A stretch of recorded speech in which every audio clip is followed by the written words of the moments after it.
Now, in the second part of our discussion on understanding poetry, we would be talking about a poetic device. In the first section of our class on understanding poetry, we discussed origin and form and structure of poetry. Now here, in the second part, let's move to the next topic, language, poetic language. As I said earlier, the poems are written in specialized language. The words are not usually used in the ordinary sense of a word. They have surface and deeper meaning.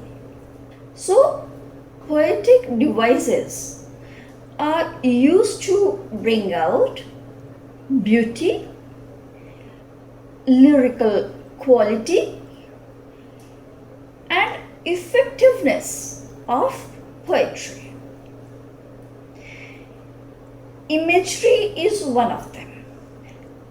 As we know, images are concrete objects, pictures of real things. By the use of imagery, the poet makes what is not familiar to us familiar. The poet is interested in using images because he wishes to share with us his experiences, thoughts, feelings, and ideas. Images are used to avoid lengthy descriptions and to use language most economically without wasting words. Poet may use images like sun, moon, flowers that decorate a beautifully painted poetic message. So, imagery is an important element in poetry.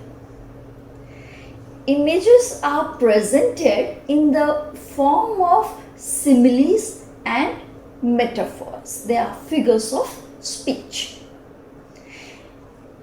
Imagery is a term used for descriptive, sensory words that create a mental picture. A series of images in poems give vividness, effectiveness, and beauty that a great poetic work of art provides. Observe the imagery in one of the Wordsworth's poems. The sense of sight is used here to create a multitude of golden daffodils close to the lake. Their fluttering and dancing appeals to the sight.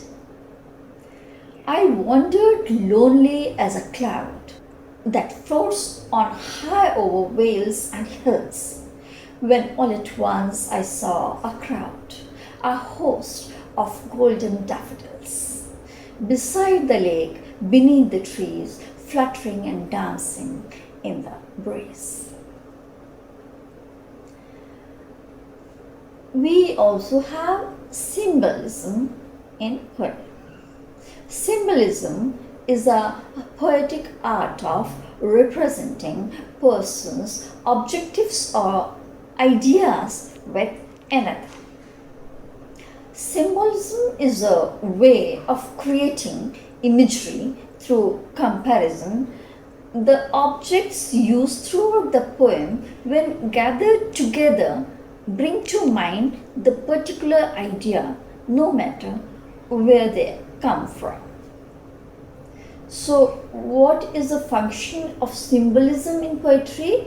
Symbolism enhances the meaning by associating the idea with objects and persons. Symbolism in poetry reinforces the meaning brought out by the reoccurrence of metaphors or images many times. Symbolism in poetry conveys deeper meaning through important objects. When metaphors, this you must understand that when metaphors and images occur many times in a poem and have the same meaning, they become a symbol. A poem by Edgar Allan Poe, The Raven. The Raven is a highly symbolic poem. The narrator here sees the raven not just as symbolizing death, but as symbolizing a specific kind of death, a death without heaven, a death that is simply the end. See the lines? Open here I flung the shutter when, with many a flirt and flutter, in there stepped a stately raven of the saintly days of yore. The raven also symbolizes the unconscious or the unknowable. There is a love poem written by Robert Burns, A Red, Red Rose. The stanza goes as, "Oh, my love's like a red, red rose that's newly sprung in June. Oh, my love's like the melody that's sweetly played in tune." Love is compared to a red, red rose, which suggests passion and intimacy. Poet's beloved is like a melody, in that she is sweet and harmonious, but then there seems to be a soft reminder that a melody can be short and passing. Alliteration I referred to earlier. Alliteration is a poetic device used in poetry. It is the use of series of words with the same initial letter. It is a patterned repetition of identical consonant sounds at the beginning of words. Alliteration, the function of alliteration in poetry, it's used for musical quality, adding beauty to the poem, conveying strong emotions, making the poem interesting, peculiar, harmonious and enjoyable. Observe the alliteration in Samuel Taylor Coleridge's The Rime of Ancient Mariner. The fair breeze blew, the white foam flew, the furrow followed free. We were the first that ever burst into that silent sea. The furrow followed free. F, F, F. This is a wonderful example of alliteration here.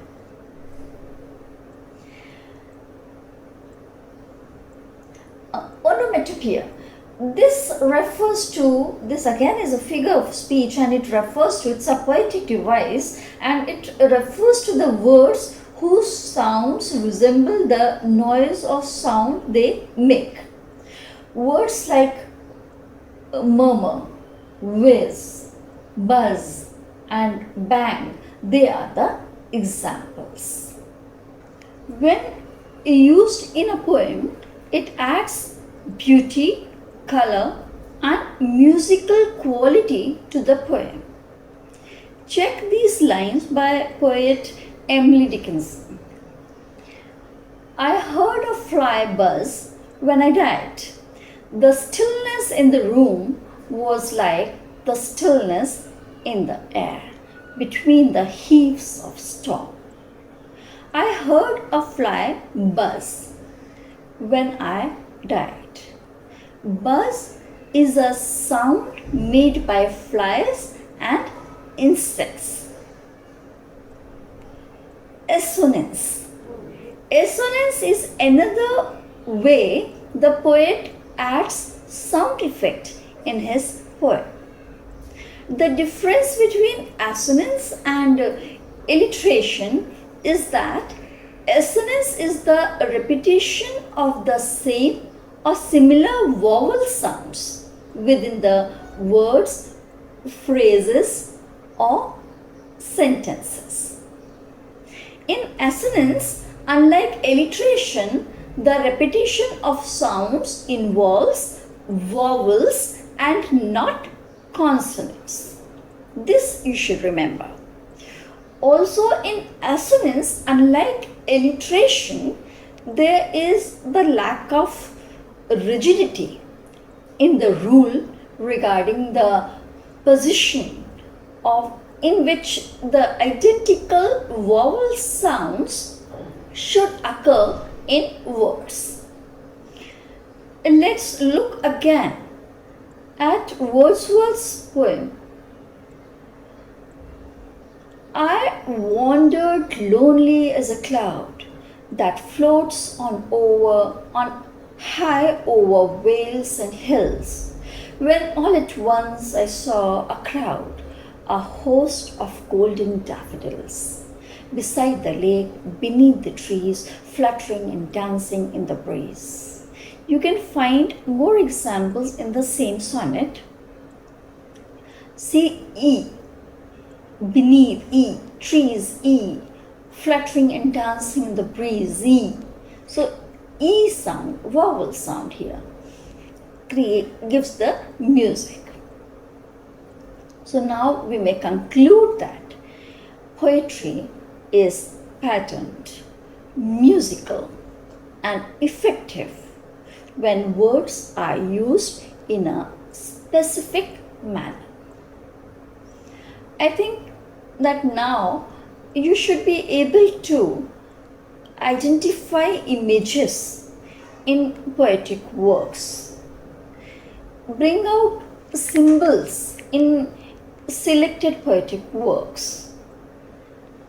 You can recognize and analyze different forms of alliteration. You can identify onomatopoeia as well as assonance in poetic works. This is section 2 of the class, and in the next section we would be discussing more.